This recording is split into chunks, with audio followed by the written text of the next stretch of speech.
a camp of all guys. And that just floored me, because she's the only female in a whole male ninja camp. And she kicks ass in that episode. She really, like, tanks. And it's so, like, it's nice to see that. Because in other, like, female-orientated shows, they're just like, oh, you know, they're okay, but they're not really, they don't have that difference. They don't show, like, not like struggle, really. It's more like... Yes, Yeah. Yeah. Not relationship trouble. Yeah. Yeah, not relationship trouble. Not who am I going to date or go to the prom. More like, whose butt do I have to kick to become the ninja, even though I'm a girl, kind of deal.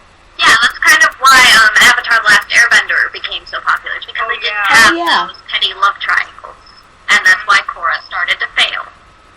Yeah, because, like, it's like from the first few episodes, it was just like Team Mako, Team Bowen, who's gonna get Korra, you know, all that hype around it. But I mean, like, even though they had that. Yeah.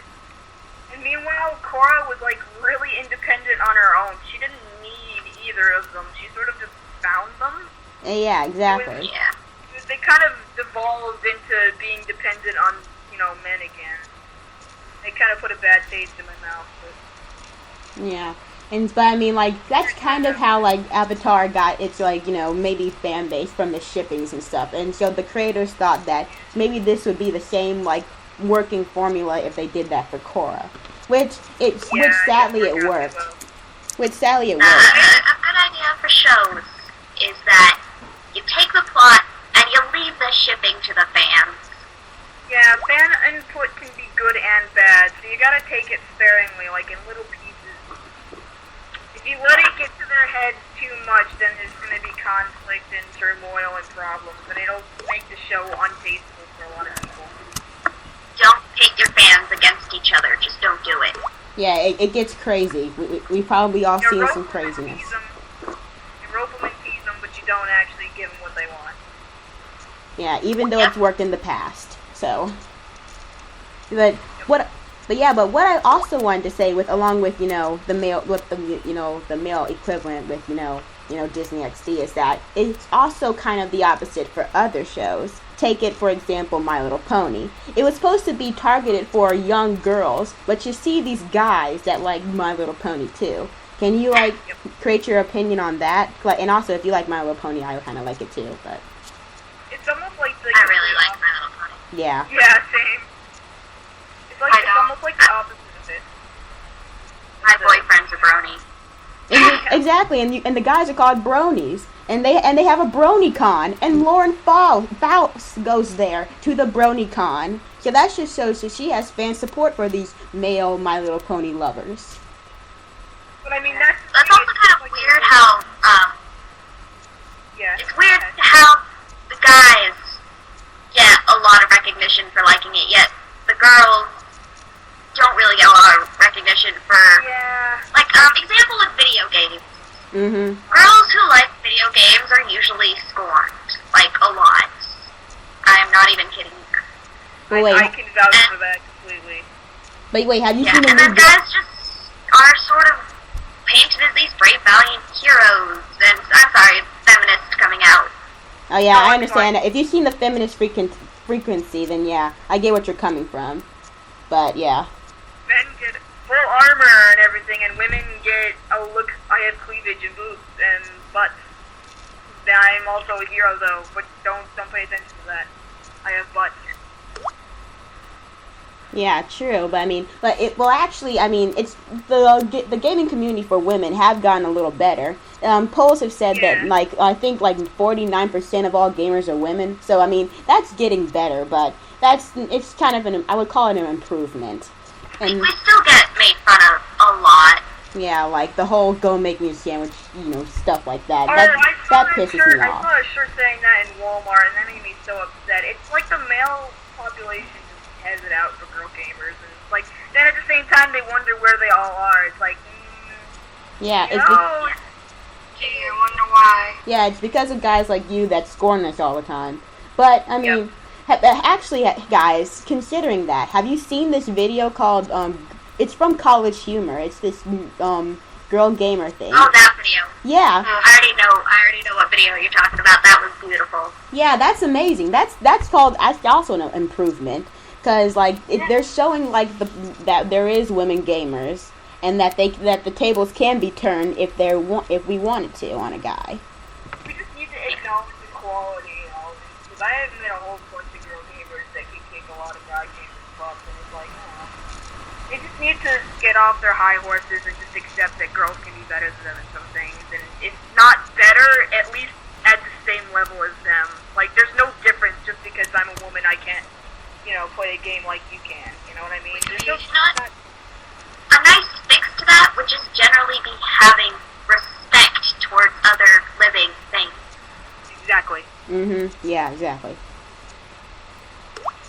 But yeah. So we were talking about the fandom a little earlier, and like how you've liked how nice it is. But have you and how cool the cast and crew is for Randy Cunningham, because they have their own Tumblr page, and they're really nice. Like, some of them would follow some of the fans. Have you guys experienced that? Yeah, they follow me. Yeah, I mean, they follow me too, and I think the crew is really awesome for being very into their fan base, like some other fandoms maybe out there in the past. Like, they're trying to get social media into this. Yeah. It's kind of really cool. Have you, oh yeah, I mean, they're following a lot of people. So, yeah. Also, I also have another question for you guys. Let's see. How do you feel, I mean, in general, about Disney XD, and how they're trying to target more to, boy, gender appealed shows? Because, To be expected. Yeah, and I mean, these days, it's just, the same old thing. I mean, but you can see shows that are trying to change. Like, for instance, Nickelodeon. They're trying to be, I feel like they're being a little bit more equal.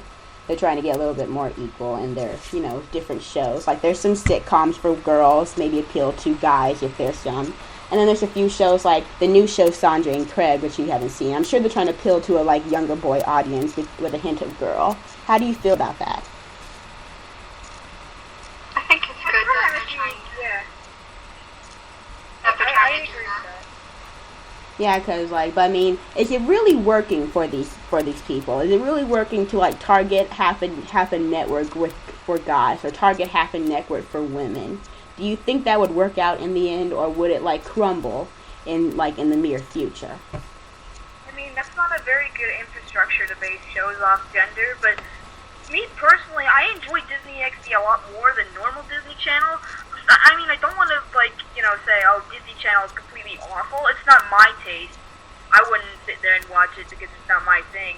But I don't think that you should base an entire TV channel off gender just, for that. I like how Nick is equalizing that and showing some for girls, some for boys, because it's they're not picking a side. They're making their shows for everyone instead of just saying, oh, well, these shows will appeal to these people and these shows will appeal to these people.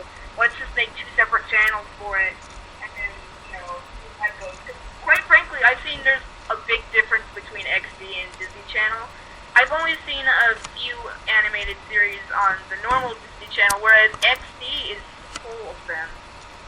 Dude That's My Ghost and Randy Cunningham are just superb.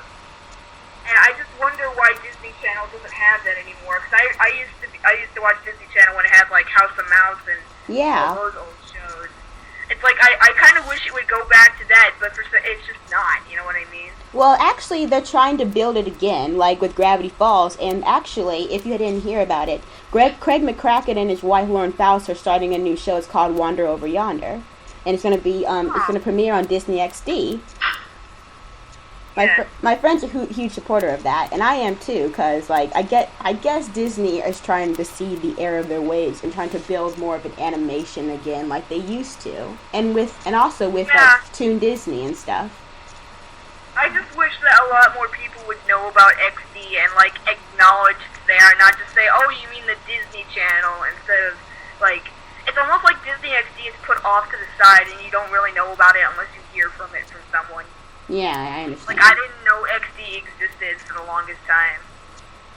Yeah, and actually, I was actually there for its release, its primetime debut. I remember like when it came on, I was like, "What is this? What happened to Toon Disney? What happened to all my shows?" And then like I watched a few of them, and like at the time they're just like building their shows like Kid versus Cat, and like I think they had Ed and Edgar, but I can't remember. It was so long ago. And I mean, I remember saying, yeah, that's one of those. And then I remember saying, oh, that was my favorite when I was little. Yeah, it was really good. And so I remember saying, I like these shows. They're pretty good. I mean, and for a while, all they had was animation and cartoons and stuff. And then they started getting live action, like Kicking It and some other shows. And Lab Rats. That was a long time ago. At like at least 2 years after it premiered, and then they started just. It's almost like they became the new old Disney. Like they knew how to balance animation and live action, and it wasn't just live action. Yeah. But then it kind of went off the edge with, you see more successful live action shows on Disney XD instead of animation. And then I found out, like literally like 2 months ago, I found out that Kick Buttowski, my favorite show that was on Disney XD, got canceled. So I kind of went downhill from there, and I started watching some things else until I got back on Randy Cunningham.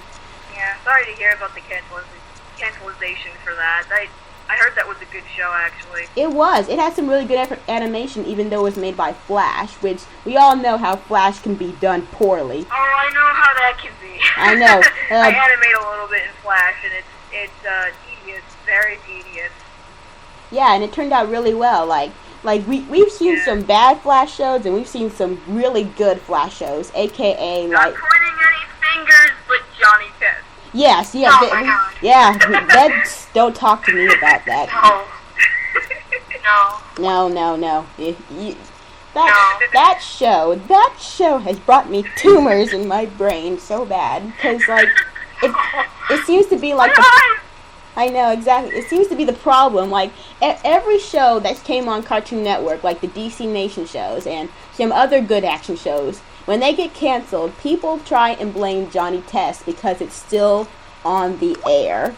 So Cartoon Network has sort of like gone from cool shows to like trippy shows, and now it's just like, is everyone in the network kind of smoking something, because all their new animated shows are interesting, very artistically open. Yeah, like after Adventure Time hit off, everything sort of went to like AWOL. I'm not gonna say like pot shows, but like something that a stoner would create. Probably. Yeah, like I'm trying to remember one show that was like super trippy.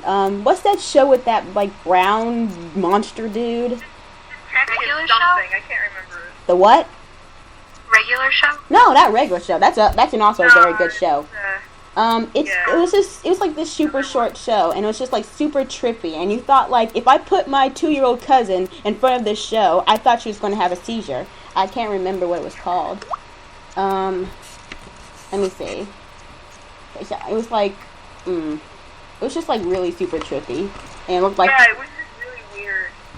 Let me go back. I'm gonna try and look this up. Adventure Time is like revolutionizing. Super Jail? No, not Super Jail.